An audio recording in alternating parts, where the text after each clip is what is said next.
করলে পিঠা সন্ত্রাসবাদী কি করবে? পিঠাইতে ডাইরেক্ট আর চান্দাবাজ চান্দাবাজে পিচ্ছি খালি পিচ্ছি আর দুর্নীতি দুর্নীতির আর সব ভাইকা দিতে হবে কাজগুলো বাচ্চা ইনশাআল্লাহ। কারণ আমাদের 500 টাকা বাইরে দিতে পারে আমাদের বাচ্চারা ওদের জীবন দিচ্ছে কি জীবন দিছে। এদের জন্য নাকি? চাঁদাবাজি করলে পিঠা কোনো কথা না সবাই থাকতে হইব কি করবেন?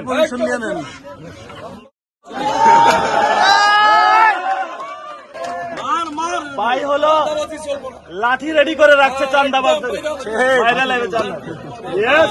সবাই খাইছে বউ সেখানে সবাই ঐক্যবদ্ধ হবেন, ঐক্যবদ্ধ হয়ে সব চাঁদাবাজদের দৌড়ানি দিবেন।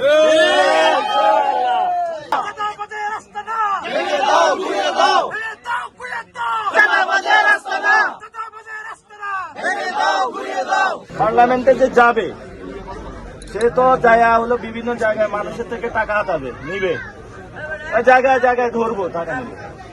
মানুষের পক্ষে দাঁড়াইতে হবে এবার ইনশাআল্লাহ। ইলেকশন যদি সুষ্ঠু হয় তাহলে আবার সবকিছু স্টেবল হয়ে যাবে।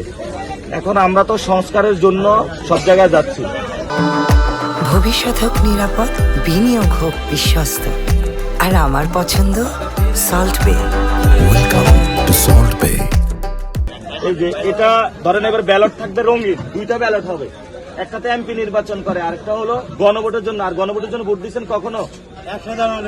একসাথে জিয়াউর রহমানের আমলে দিচ্ছেন, একসাথে আমলে দিচ্ছেন, জিয়াউর রহমানেরটা পান নাই।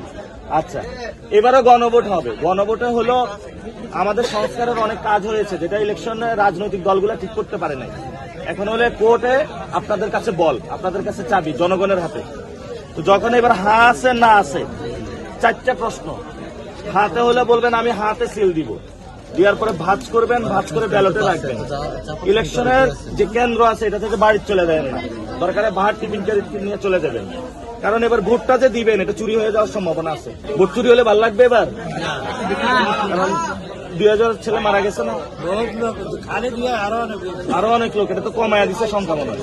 তারপরে অনেকের হাত কাটা পা কাটা, এটা কেন জীবন দিচ্ছে? বাংলাদেশ পরিবর্তনের জন্য না।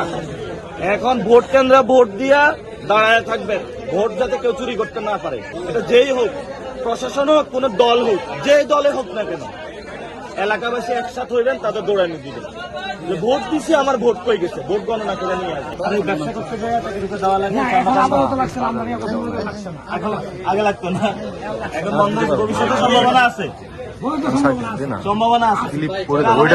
বলছিল যে এক চোর গেছে, আরেক চোর আসতেছে, ওই চোরকে চুরি করতে আসতে দেওয়া যাবে না। সতর্ক থাকতে হবে সবাই। আপনারা সতর্ক থাকি, তাহলে দেশটা সুন্দর থাকবে ইনশাআল্লাহ।